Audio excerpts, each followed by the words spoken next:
पाकिस्तान मुर्दाबाद, पाकिस्तान मुर्दाबाद। पाकिस्तान को अब समझाने का वक्त खत्म हो चुका है।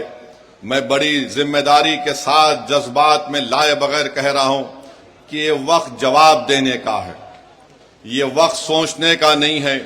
वरना याद रखिए, हर 6 महीने, हर 2 महीने के बाद ये आती हैं, या तो हमारी फौज या हमारी सीआरपीएफ के जवानों को या फिर मासूम कश्मीरियों को निशाना बनाती हैं। तो हम उम्मीद करते हैं कि हमारी हुकूमत इनके खिलाफ एक मौसर इक़दाम करेगी। जितने भी इक़दामात, जितने फैसले भारत सरकार ने लिए हैं, MIM पार्टी उसकी तायीद करती है। जैसे भी हो, पाकिस्तान को अगर कमजोर करने के लिए उनकी मईशत को, उनके इकॉनमी को कमजोर किया जा सकता है तो बराबर किया जाना चाहिए।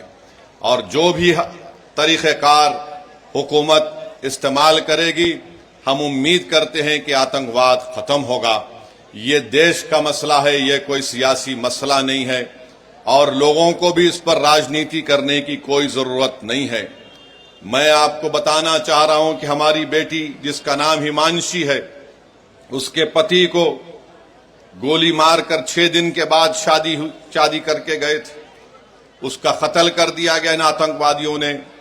ये हमारी बेटी हिमांशी का एक पैगाम देती है, हमारे देश में बसने वाले जो लोग हिंदू मुस्लिम का जहर फैला रहे हैं, वो कहती है कि मैंने अपने पति को खोया, मगर मैं नहीं चाहती कि मुसलमान और कश्मीरियों के खिलाफ नफरत के मजारे किए जाएं।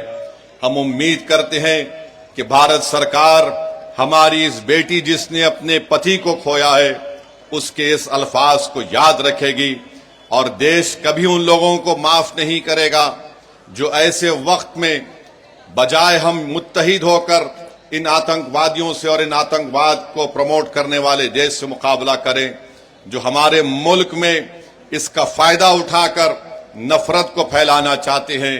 याद रखो, इस वक्त पर हमको नफरत नहीं, हमको अमन को और मोहब्बत को पैदा करना है, ताकि हम देश को मजबूत रख सकें।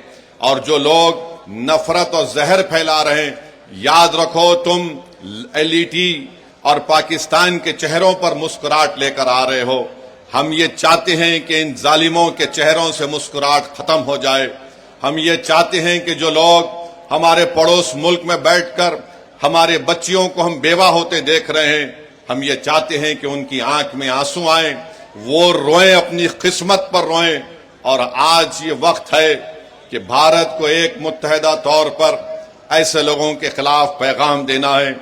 हम भारत के प्रधानमंत्री से इस बात का मुतालिबा करते हैं कि जितने 26 लोग वहां पर मारे गए, भारत सरकार उनको शहीद का रुतबा दे, ताकि लोग हमेशा के लिए उनको याद रख सकें। ये मैं उम्मीद करते हैं कि हमारी सरकार, इस देश के प्रधानमंत्री, ये जो आतंकवादी हमला हुआ है, बुज़दिलाना हमला हुआ है, वो उस पर मौसर कार्रवाई करेंगे, मरने वालों को वो इंसाफ दिलाएंगे। और हम उम्मीद करते हैं कि हमेशा के लिए पाकिस्तान से जो आतंकवादी हमारे देश में आकर मासूम लोगों की जानें लेते हैं, चाहे वो हमारी बेटियां हों या फिर वर्दी पहनने वाले हमारे नौजवान बेटे हों, इन आतंकवादी हमले को ख़त्म करने के लिए हम उम्मीद करते हैं कि देश के प्रधानमंत्री पाकिस्तान से आए हुए आतंकवादी और पाकिस्तान जैसे एक फेल्ड स्टेट के खिलाफ वो एक मौसर कार्रवाई करेंगे, ऐसा इक़दाम करेंगे कि दोबारा पाकिस्तान 100 मरतबा सोचेगा कि भारत की सरजमीन में आकर किसी को मारने के बारे में। मेरे अजीज दोस्तों और बुजुर्गों, मैं आपको ये बताना चाहता हूं कि पाकिस्तान ये पूछ रहा है कि भारत के पास अगर कोई प्रूफ है तो दो। अरे बेशर्मो, क्या हमने तुमको पठानकोट में बुलाकर नहीं दिखाया था कि पठानकोट हमारा एयरफोर्स का बेस में तुम्हारे आतंकवादी आकर वहां पर कोहराम मचा कर गए? तुम्हारी लोग पाकिस्तान से आकर देखे, उसके बावजूद भी तुमने उन आतंकवादियों के खिलाफ कोई एक्शन नहीं लिया। 26/11 का वाकया हुआ, मैं जानता हूं, आंध्र तेलंगाना में निजामाबाद एक इलाका है, वहां की हमारी एक बेटी جس کی شادی ہو کے چند دن ہوئے تھے اس نے اپنے خاندان والوں کے ساتھ وی ٹی اسٹیشن پر تھی. پاکستان سے آئے ہوئے آتنکوادیوں نے وی ٹی اسٹیشن پر گولیاں مار کر لوگوں کی ہتیا کی تو اس میں نظام آباد کی ایک نئی دلہن بھی ماری گئی تھی.